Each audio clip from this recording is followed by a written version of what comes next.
அன்புள்ளம் கொண்ட விஎஸ்டோ டிவி நேர்களே வணக்கம். திருவரங்கம் ஸ்ரீ ரங்கநாத துணையுடனும் பழனி ஸ்ரீ பாலதண்டாயுத பழனி அருளுடனும் நான் உங்கள் ஜோதிடர் வெங்கடேஸ்வரன். இப்ப நம்ம எதை பத்தி பார்க்க போறோம்னா குரு பெயர்ச்சி பலன்களை பத்தி பார்க்க போறோம். குரு பெயர்ச்சி பலன்களை பத்தி பார்க்கறதுக்கு முன்னாடி ஏற்கனவே நம்ம பராப வருடத்துல பலன்கள்ல எல்லாத்தையுமே ஃபுல்லா பேசிட்டோம். இருந்தாலும் குரு பெயர்ச்சி ஆகுறதுனால பொது பலன்கள் உலக ரீதியா என்னென்ன நடக்கும் அப்படிங்கிறத பார்த்தோம்னா, இந்த 0 டிகிரிக்கு வெஸ்ட்ல இருக்கு பாத்தீங்களா, அதாவது லாட்டிடியூட் லாங்கிடியூட்னு ரெண்டா பிரிப்போம் நம்ம பூமத்திய ரேகையே. அதுல லாங்கிடியூட்ல வெஸ்ட் சைட்ல இருக்கும் பாத்தீங்களா, 0ல இருந்து வெஸ்ட் சைடு, இந்த நாடுகள் முழுக்க பெரும் அளவு பாதிக்கப்படும். இன்னொன்னு சொல்ல போனா உள்நாட்டு யுத்தங்கள் வர்றது, அதே மாதிரி கடல் சீற்றங்களால் நிறைய இடங்கள் பாதிக்கப்படுறது, இந்த மாதிரி பல விஷயங்கள் நடக்கும். இதுக்கு அப்படியே ஆப்போசிட்ல ஈஸ்ட்ல நடக்கும். எப்படி இரவு பகல்னு வச்சிருக்கோம், அது மாதிரி 0க்கு இந்த பக்கம் வெஸ்ட் சைடு ஃபுல்லா கடுமையான பாதிப்புகளையும், 0க்கு இந்த பக்கம் ஈஸ்ட் சைடு ஃபுல்லா சூப்பரா இருக்கும், நல்லா செழிப்பமா வரும். அப்ப நம்ம எல்லாம் ஈஸ்ட் சைட்ல தான் இருக்கோம், இந்தியாவெல்லாம். அப்ப நமக்கு நல்லா இருக்கும் அப்படிங்கிறதே சொல்லலாம். இந்த காலகட்டத்துல குறிப்பா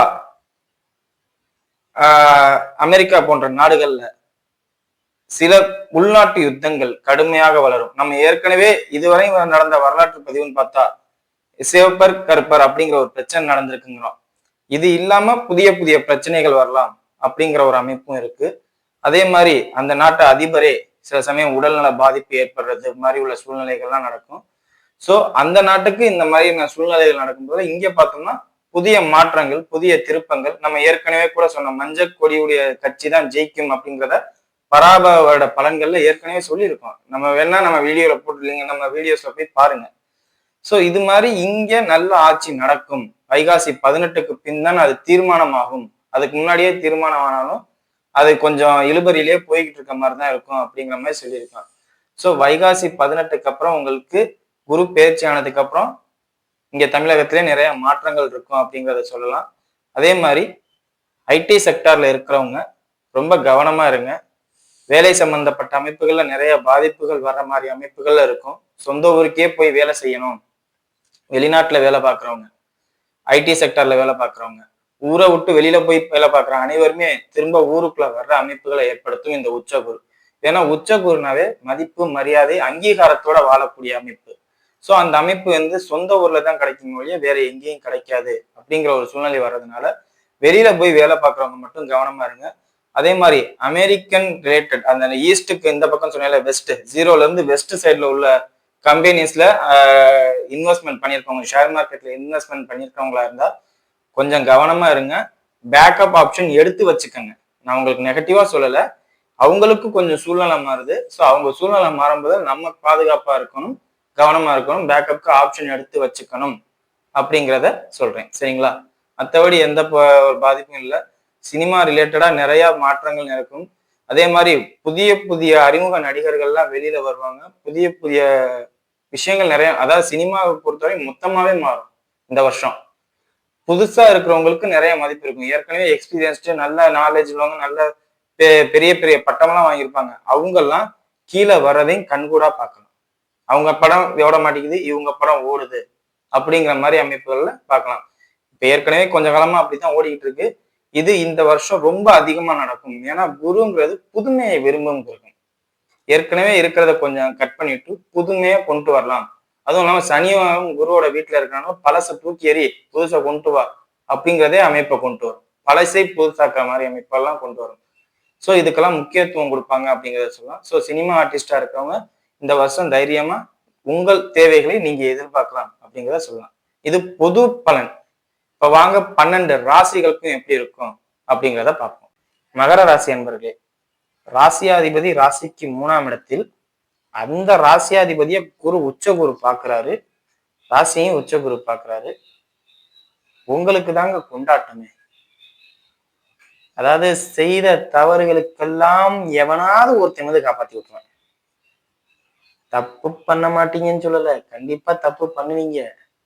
எல்லா தப்புக்கும் எவனாவது ஒருத்தன் காப்பாத்தும், கடவுள் மாதிரி காப்பாத்தும். கையில அதிகப்படியான பணம் புரளும், எக்கச்சக்கமா புரளும். அது உங்களது பணமா இருக்கணும் கூட அவசியம் இல்லை. அதிகப்படியா பணத்தை கையில வச்சுக்கிற சூழ்நிலை கிடைக்கும். இதெல்லாம் குரு பெயர்ச்சிக்கு அப்புறம் தான் கிடைக்கும். அதுக்கு முன்னாடியே கிடைக்கும் எதிர்பார்க்காதீங்க. வைகாசி 18க்கு மேல அதிகப்படியான பொருளாதார ரீதியா யாரு நல்லா இருப்பா அப்படின்னு கேட்டா நீங்க தான் நல்லா இருப்பீங்க. இன்னும் சொல்ல போனா அது கடன் பணமா கூட இருக்கலாம். ஏன்னா 6ஆம் இடத்துல இருந்து தானே 7ஆம் இடத்துக்கு வராது. அப்ப எப்பயோ லோனுக்கு எழுதி போட்டிருப்பீங்க, அந்த லோன் இப்ப சாங்ஷன் ஆகும். நல்லா கையில பணம் வர்ற மாதிரி அமைப்பை ஏற்படுத்தி தரும். அதே மாதிரி எதிரிகளையும் அதிகமாக சம்பாதிப்பீங்க. இது எல்லாருக்குமே இயல்புதான். ஒரு குடும்பத்துல ஒரு கூட்டத்துல யாராவது ஒருத்தர் திடீர்னு நல்லா இருக்காங்கன்னாவே சுத்தி இருக்கவங்க அவங்கள பார்த்து பொறாமப்படுவாங்க. அந்த மாதிரி ஒரு விஷயம் உங்களுக்கு வரும். எதிரிகளை அதிகமா சம்பாதிப்பீங்க. அதே மாதிரி கடன் சம்பந்தப்பட்ட விஷயங்கள் அதிகமாகும், நோயும் வரும். இது இல்லாம ஆசைப்பட்ட விஷயங்கள் எல்லாத்தையும் அடைவீங்க. எல்லாத்துலயும் முன்னேற்றம் கிடைக்கும். பொருளாதார ரீதியா பெரும் சப்போர்ட் கிடைக்கும். அதே மாதிரி வேலைக்கு இருக்கிறவங்க உண்மையா இருப்பாங்க, உண்மையா உழைச்சு தருவாங்க. ஏமாத்திக்கிட்டு இருந்தவங்க யாருங்கிறத கண்டுபிடிச்சு அவங்க எல்லாம் வெளியில எடுத்து வீசிடுவீங்க அப்படிங்கிறதெல்லாம் சொல்லலாம். அதிசாரம் வாங்கி 8ல சேரும் போதில்ல குருக்கு எதுவா இருப்பாரு. அப்படிங்கும் போதுல கொஞ்சம் கவனமா இருக்கணும். உயிரை ஆபத்தை விளைவிக்கக்கூடிய விஷயங்கள் கூட நடக்கும். நோயாக இருக்கும் பட்சத்தில் உயிரை எடுக்கிற அளவுக்கு கூட சூழ்நிலைகள் வரும். ஏன்னா 8ல கேது கூட நம்ம எதா இருந்தாலும் ஏற்றுக்கணும் அப்படிங்கிற அமைப்பு. அதே மாதிரி குரு பெரும்பணம் 8க்கு போகும்போதுல ஏமாந்துடுறது, பெரும் பணத்தை ஏமாறுறது, யாராவது நம்மள்ட்ட இருந்து தரைங்கிற பேர்ல வாங்கிட்டு ஏமாத்திட்டு போறது, இது எல்லாமே மகர ராசிக்கு நடக்கும். ஸோ நம்ம கையில பணம் நிறைய இருக்கு. அது எதுல எப்படி இன்வெஸ்ட் பண்ணும், ப்ராப்பரா இன்வெஸ்ட் பண்ணா நல்லா இருப்போமா அப்படிங்கிறத பார்க்கணும். அதிசாரம் வாங்குற காலகட்டத்துல என்னை பொறுத்தவரை நான் எல்லாருக்கும் பொதுவா சொல்றது 8க்கு வருது, பணம் நம்ம கையில இருக்கக்கூடாது. அப்படிங்கும் போதுல சொந்தமா வீடு கட்டுங்க. இதுதான் இதுக்கு சொல்யூஷனே. இல்லையா எதுவும் வேண்டாம், பேங்க்ல போட்டுருங்க, பேங்க் நமக்கு வட்டி தரும். ஒரு அரை வட்டி தரட்டும், தப்பே இல்லையே. நம்ம பணம் எங்கேயும் போயிடாதுல, ஏமாந்துட மாட்டோம்ல அப்படிங்கிற ஒரு கான்செப்டுக்கு வாங்க. இல்ல நம்ம எனக்கு தெரியும், எனக்கு நல்லவங்க, எனக்கு அறிஞ்சவங்க தெரிஞ்சவங்க அப்படி நீங்க ஸ்டெப் எடுத்து பண்ணீங்கன்னா அதோட ரெஸ்பான்சிபிலிட்டிஸ் பொறுப்புகளை நீங்களே பார்க்குற மாதிரி வரும். ஏன்னா ஒரு அதிசாரம் வாங்கி 4 மாசத்துக்கு சிம்மத்துல இருக்காரு. ஸோ அது எதை வேணாலும் செய்யும், எப்படி வேணாலும் செய்யும் அப்படிங்கிற அமைப்பை கொடுத்துரும். சரிங்களா? வாங்க நட்சத்திர ரீதியான பலன்களை பார்ப்போம். உத்திராட நட்சத்திரக்காரர்கள் ஹவுசிங் லோன் போடுறது, குழந்தைகள் படிப்புக்காண்டி லோன் வாங்குறது, இல்லாட்டி ஏதாவது வியாபாரத்தை பெருசு பண்றேன், பெரிய லெவல்ல பண்றேன் அப்படிங்கிறதுக்கு வாங்கி கடன் வாங்குறது, லோன் டெவலப்மெண்ட், அதுன்னு சொல்ல போனா 2 தொழில் செய்யறேன் அப்படிங்கிற பேர்ல கடன் வாங்குறது. ஒரு சிலர் கடன் வாங்கி லாட்ரி டிக்கெட் வாங்குவாங்க. அதெல்லாம் வேண்டாம், ஏமாந்துடாதீங்க. சரிங்களா? மற்றபடி எந்த ஒரு பாதிப்பும் இல்லை. கடன்கிற ஒரு விஷயம் இந்த காலகட்டத்துல உங்களுக்கு அதிகமாவே வரும், அதை பார்த்துக்கங்க.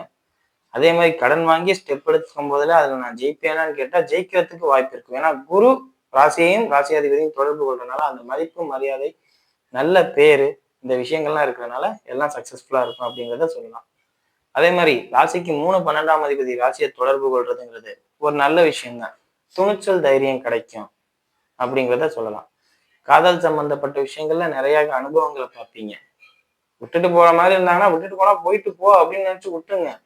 ஏன்னா ராசியை குரு பார்க்கும் போதெல்லாம் ஒருத்தவங்க நம்மளை விட்டுட்டு போறாங்கன்னா நம்ம பிடிச்ச சனியை விட்டுட்டு போகுதுன்னு அர்த்தம். ஸோ அப்படி எடுத்துக்கிட்டு போறதுதான் நல்லது. சரிங்களா? நீங்களா நமக்கு ஏதோ நடந்துச்சு அப்படி நடந்துச்சுன்னு இப்படி நடந்துச்சுன்னு உங்களை குழப்பிக்காம இருக்கிறது நல்லது. உயர்கல்வி சூப்பரா அமையும். இந்த நேரத்துல கிராஜுவேஷன் ஆரம்பிக்கிறவங்களுக்கு தான் அந்த படிச்ச படிப்புக்கு உண்டான வேலை எல்லாமே தொடங்குறது அப்படிங்கிற மாதிரி உள்ள விஷயங்கள்லாம் கிடைக்கும். ஸோ நீங்க எதை பத்தியும் பயப்பட வேண்டாம், நல்லா இருக்கும் அப்படிங்கிறத சொல்லலாம். கடன் மட்டும் கொஞ்சம் நிதானமா பார்த்து வாங்கிக்கோங்க. வாங்குறவங்களாக இருக்கும் பட்சத்தில் உடம்பையும் கொஞ்சம் கவனமா பார்த்துக்கோங்க. சரிங்களா? அடுத்தது திருவோண நட்சத்திரக்காரர்கள். திருவோண நட்சத்திரக்காரர்களை பொறுத்தவரையும் இது இந்த போதை மாதிரி சொல்லலாம். இன்னும் சிம்பிளா சொல்லணும்னா, இன்னும் புரிதலா சொல்லணும்னா, இந்த படையப்பா படத்துல கூட ஒரு டைலாக் வரும், மாப்பிள்ள இவர் தான், இவருக்கு போட்டிருக்க சட்டை எந்த இல்லை. ஐ மீன் அது எந்துன்னு அவர் சொல்லல, எந்த இல்லை அப்படின்னு சொல்றாரு. அது சொல்லும் போதே புரியுது, சட்டை பேண்ட் அவன்கிட்ட இல்லை, அந்த மாதிரி ஒரு விஷயம். அதாவது எல்லாமே கிடைக்கும், அது உங்களது இல்லைங்கிறது எல்லாருக்கும் தெரியும். அப்ப இது என்னன்னா, ஒரு பெரிய அரசியல்வாதிக்கு பினாமி மாதிரியாகவோ, இல்ல ஒரு பெரிய அரசியல்வாதிக்கு பிஏ மாதிரியாகவோ, இல்ல ஒரு பெரிய அரசியல்வாதிக்கு கார் டிரைவர் மாதிரியாகவோ, இல்ல ஒரு பெரிய தொழிலதிபர்களுக்கு வேலையாட்கள் முக்கியமான மேனேஜர், அவரால் அதை பார்க்க முடியாது, அவர் உங்களை நியமிக்கிறார். எதுவுமே உங்கள்ட்ட இல்லைங்க. ஆனா எல்லாம் உங்கள்ட்டுங்க இந்த ஒரு வருஷத்துக்கு. எதுவுமே உங்கள்ட்ட இல்ல. ஆனா எல்லாமே உங்கள்ட்ட. அப்படிங்கிற மாரி அமைப்பு இருக்கும். சோ இது வந்து பிளஸ்ஸா மைனஸான்னு எனக்கு அது அவங்கவங்களோட லைஃப் ஸ்டைல பொறுத்து தான். அவங்கவங்க இது என்ன பொறுத்தவரை தனிப்பட்ட கருத்தை கேட்டா நான் மைனஸ்ன்னு தான் நினைப்பேன். ஆமா எல்லாம் அவன்ட்டு நம்ம சும்மா நம்ம வேலைக்காரன் மாரி வச்சிருக்கேன் அப்படிங்கிற மாரி நான் நினைப்பேன். மத்தவங்க எப்படி இருக்கான்னா, நம்ம ஒரு வருஷத்துக்கு கொஞ்ச நாளைக்கு நம்ம ஒரு ஆடம்பரமா கெத்தா கின்னுன்னு அப்படி தெரியலாம் அப்படின்னு நினைப்பாங்க. சோ அந்த மாரி ஒவ்வொருத்தவங்களும் ஒவ்வொரு மாரி நினைக்கும் போதுல, ஒவ்வொரு மாரி இருக்கும். சரிங்களா? சோ அது எப்படிங்கிறது உங்களுக்கு தான் தெரியும். ஆனா இதுதான் உண்மை. எல்லாமே இருக்கும். எல்லாமே கிடைக்கும். அது உங்கள்ட்ட இருக்கணும்னு அவசியம் இல்ல. அடுத்தவங்கள்ட்ட பயன்படுத்திக்கிற மாரி உள்ள அமைப்பை உங்களுக்கு இந்த வருடம் கண்டிப்பாக கொடுக்கும். அப்படிங்கிறத சொல்லலாம். சரிங்களா? அதே மாரி உங்களுக்கா நீங்க என்ன பண்ணிக்கலாம்னா, அந்த கிடைக்கிற போதை வருது பார்த்தீங்களா? அதுக்குள்ள அடிமையாகாம, இத எப்படி நமக்கு சாதகமா பயன்படுத்தி, நமக்கு ஸ்டடி பண்ணிக்கலாம் அப்படிங்கிறத கொஞ்சம் யோசிச்சா, கொஞ்சம் ராகு மாரி ஜனன ஜாதகத்துல ராகு சப்போர்ட் பண்ணா, பாருங்க கோச்சாரத்திலயும் ராகு 2ல இருக்கு. அப்ப ராகுவா மாறினா தான் உங்களுக்கு பணம். குரு மரியாதையை கொடுக்கும், ராகு பணத்தை கொடுக்கும். சோ அது எப்படி பண்ணணுமோ கரெக்டா பண்ணிக்கங்க. சரிங்களா? அடுத்தது அவிட்ட நட்சத்திரக்காரர்கள், போராளிகள், காவல்துறை அதிகாரிகள். யாரெல்லாம் அந்த காவல்துறை அதிகாரி கம்யூனிஸ்ட் சம்பந்தப்பட்ட விஷயங்கள் இந்த நான் தான் அப்படின்னு காமிப்பாங்கல்ல வீரத்தையும் வேகத்தையும் அவங்களுக்கெல்லாம் அவங்க வீரத்தை பறைசாற்றும் அளவுக்கு ஒரு விஷயம் நடக்கும். புகழாரம் கிடைக்கும், பாராட்டு கிடைக்கும், பாராட்டு சான்றிதழ் கிடைக்கும், பணம் கிடைக்கும்னு சொல்லல. அதை மட்டும் பார்த்துக்கீங்க. புகழாரமும் பாராட்டு சான்றிதழும் உயர்வான மனிதன் அப்படிங்கிற பேரும் கிடைக்கும் அப்படிங்கிறத சொல்லலாம். விருது வாங்குவீங்க காவல்துறை அதிகாரிகளா இருக்கும் பட்சத்தில் விருது வாங்குவீங்க அப்படிங்கிறத சொல்லலாம். நல்ல விருது வாங்குறது, பெரிய பெரிய சப்போர்ட் எல்லாம் கிடைக்கும். பெரிய அதிகாரிகளோட அறிமுகம், பெரிய பெரிய டீம்ல இறங்கி வேலை பார்க்கறது எல்லாமே சப்போர்ட்டிவான ஸ்போர்ட்டிவாகவும் இருக்கும். ஸ்போர்ட்ஸ் மேனா இருக்கிறவங்களுக்கு அந்த வளர்ச்சி பாதையில ஒரு அறிமுகம் எல்லாமே கிடைக்கும் அப்படிங்கிறத சொல்லலாம். அடுத்தடுத்து அப்படிங்கிற ஒரு சூழ்நிலையை கொடுக்கும். இத்தனை நாள் நீங்க ஸ்போர்ட்ஸ் மேனுக்குலாம் இத்தனை நாள் உங்களை யாரும் பார்த்துருக்க மாட்டாங்க. இப்போ உங்களை பார்க்குற அளவுக்கு ஏதாவது ஒரு சூழ்நிலை உங்களுக்கு கிடைக்கும் அப்படிங்கிறத சொல்லலாம். சரிங்களா? ஸோ இது மாதிரி பல விஷயங்கள் அவிட்ட நட்சத்திரக்காரர்களுக்கு நடக்கும். அதே மாதிரி தாயாருடைய உடல்நிலையும் தந்தையாருடைய உடல்நிலையும் நல்லா தேறி வரும். என்ன சொல்ல போனா தந்தைக்கும் உங்களுக்கும் உடைய பழக்க வழக்கங்கள் நல்லா இருக்கும் அப்படிங்கிறத சொல்லலாம். பெண்களை பொறுத்தவரையும் தந்தையுடன் இணக்கமான ஒரு அன்பை பெற முடியும். பிரிதல் கூட ஏற்படலாம். அதுலேயும் ஒரு அன்பு வெளிப்படும் அப்படிங்கிறத சொல்லலாம். அதாவது பெண்களுக்கு அதிகப்படியா திருமண வாய்ப்பை ஏற்படுத்தி தரும் இந்த குரு பயிற்சி அப்படிங்கிறத சொல்லலாம். ஆண்களை பொறுத்தவரையும் காதல் வயப்படுவீர்கள். திருமண அமைப்புங்கிறது அது ஜனனகால ஜாதகம் தான் சொல்லணும் அப்படிங்கிற அமைப்பு இருக்கு. ஸோ அதை பார்த்துக்கோங்க. சரிங்களா? மற்றபடி எந்த ஒரு பாதிப்பும் இல்லை. எல்லாமே சூப்பரா இருக்கு அப்படிங்கிறத சொல்லலாம். கவனமா இருக்க வேண்டிய பகுதி எதுனா அந்த வீரத்தை பறைசாற்றுறாங்க, நம்ம உயர்த்தி பேசிட்டாங்க அப்படிங்கிறதுக்காண்டி எந்த பிரச்சனையில போய் மோத போறோம் அப்படின்னு தெரியாம போய் மோதிராதீங்க. இதுதான் நீங்க கவனமா இருக்க வேண்டிய ஏரியா. சரிங்களா? மற்றபடி எந்த குறையும் இல்லை. எல்லாம் நல்லா இருக்கும். வீடியோ இப்பதான் ஃபர்ஸ்ட் டைம் பார்க்குறதா லைக் பண்ணுங்க, ஷேர் பண்ணுங்க, கமெண்ட் பண்ணுங்க. சேனலை மறக்காம சப்ஸ்கிரைப் பண்ணுங்க. வேற எதுவும் ஜோதிட ஆலோசனைக்கு கீழே உள்ள நம்பருக்கு கால் பண்ணுங்க.